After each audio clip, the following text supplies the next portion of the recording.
This problem went viral on the internet, and that is for two main reasons. The first is it is very difficult to solve, and the second is it is just as satisfying as it is difficult once you actually solve it. So stick around, because by the end, I will show you a formula that solves this in seconds. So here is the problem. 10 people are in a room. Each person shakes hands with everyone else exactly once. How many total handshakes are there? So this is the problem, and there are a few ways to solve it. Basically, there are three ways to solve this problem, starting from the simplest and most widely used, all the way to the most precise and the fastest way to solve it. And we are going to move through all of them. So pause the video right now and try to guess the answer before I show you how to actually solve it. So when you see the problem, you would understand there are 10 people in the room, and they are going to shake hands with each other once. So the question asks, how many handshakes would happen, right? So here we can know that if there are only 2 people, there will be only 1 handshake, right? If there are 2 people, there will be 1 handshake. If there are 3 people, like this circle represents the 3. This one would shake hands with this one, and this one would shake hands with this one, and this one would shake hands. So if there are 3 people, the possible outcome would be 3. But to do it this way for 10 people, right, it would get extremely messy.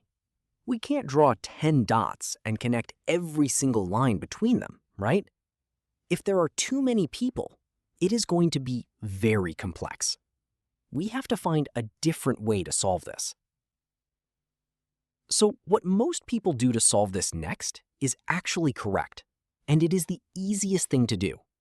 These people are smart, and this is going to be very logical and easy to solve, but it is not the most precise way.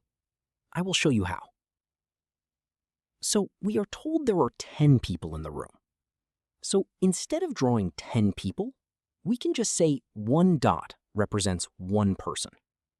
So here, we are going to draw 10 points, right? 1, 2, 3, 4, 5, 6, 7, 8, 9, 10.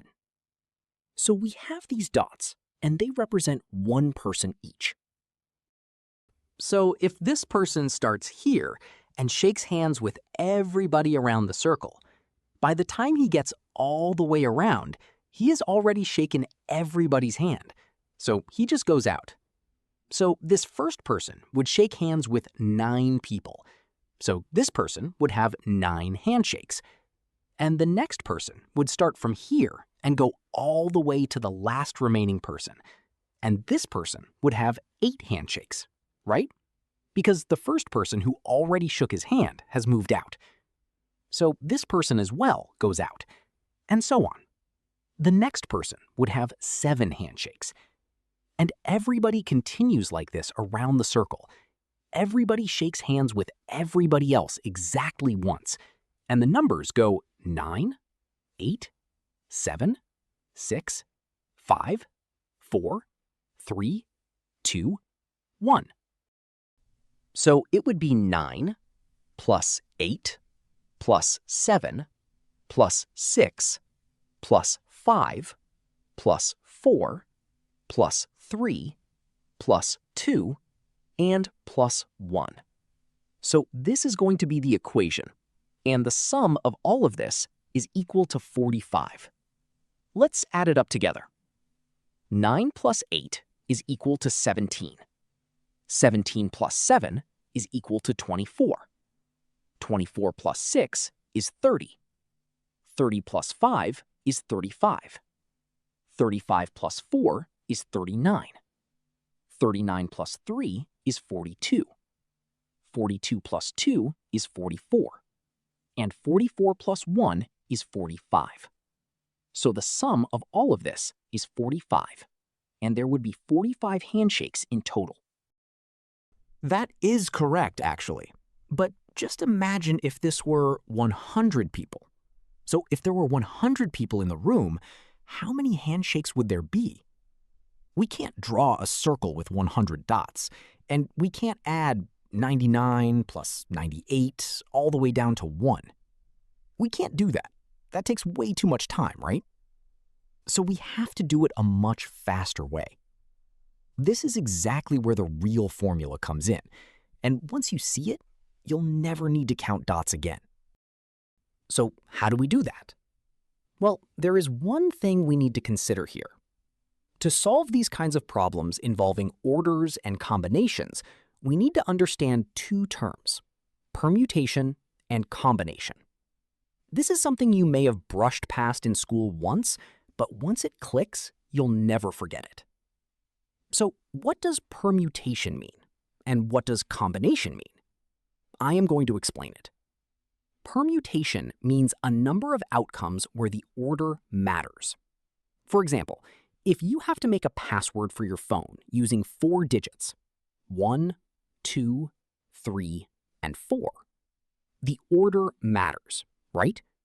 So 1, 2, 3, 4 is completely different from 4, 3, 2, 1. If you don't follow the right order, the password won't open, right? So that is the idea behind permutation. But when we come to combination, the order doesn't matter, right? So here, with our 10 people, each shaking hands with everyone, does the order matter? No, the order doesn't matter. Anybody can shake hands with anybody, regardless of order. So there is a formula for this. For permutation, there is a factorial-based formula. For combination, there is a different formula, and that formula uses n and k. So the general formula for a combination is n factorial over n factorial minus k factorial times k factorial. So this is the combination formula, and I am going to explain what each of these terms stand for. So n stands for the total number of observations, right? So here, our n is 10. And k stands for the number we are combining at a time. How many people shake hands together? 2, right? 2 people shake hands at a time. So our k is equal to 2. So now I should explain what factorial actually means. A factorial means a number multiplied by the next smaller number all the way down to 1. So if we say 5 factorial, 5 gets multiplied by the next smaller number all the way down to 1. So 5 factorial is equal to 5 times 4 times 3 times 2 times 1. That is what factorial means. So 5 times 4 is 20. 20 times 3 is 60. 60 times 2 is 120. And 120 times 1 is still 120. So 5 factorial means 120, right? So 6 factorial would mean 6 times 5 times 4 times 3 times 2 times 1, and so on. That is what factorial means. So let's plug our numbers back into the formula. 10 factorial divided by 10 factorial minus 2 factorial times 2 factorial. So this is our problem. First, let's solve what's inside the parentheses. 10 factorial minus 2 is equal to 8. So inside there, it becomes 8 factorial multiplied by 2 factorial on the bottom. So now we have 10 factorial over 8 factorial times 2 factorial. We're getting closer now. So what we could do is actually calculate the full value of 10 factorial and the full value of 8 factorial and divide them directly. But that takes a long time without a calculator, right? So instead, we are going to simplify this. 10 factorial means 10 times 9 times 8 times 7 times 6 times 5 times 4 times 3 times 2 times 1. But here's the key thing to notice. Everything from 8 down to 1 is just 8 factorial. So we can rewrite 10 factorial as 10 times 9 times 8 factorial. It's just the same value, written differently. So how does this help us? Well, it lets us simplify the whole equation. Let me show you how. So instead of 10 factorial on top, we write 10 times 9 times 8 factorial. And on the bottom, we still have 8 factorial times 2 factorial. Now, the 8 factorial on top cancels out the 8 factorial on the bottom. And what's left is just 10 times 9 over 2 factorial. We're almost there. Just one more step. So 2 factorial simply means 2 times 1, which is just 2. So keep that in mind. And 10 times 9 is equal to 90. So 90 over 2 is the next step we need to solve. So what is it actually?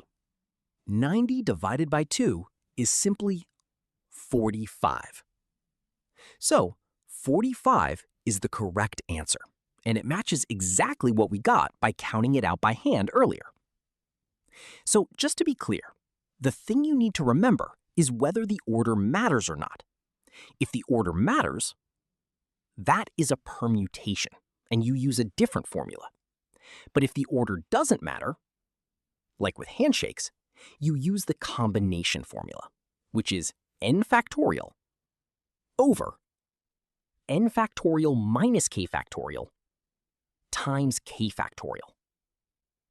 Let me know in the comments if you got 45 before I showed you the formula, or if counting it out yourself got you there first. So this is it for today. Thank you for watching up to this point. I will see you in the next video. Bye.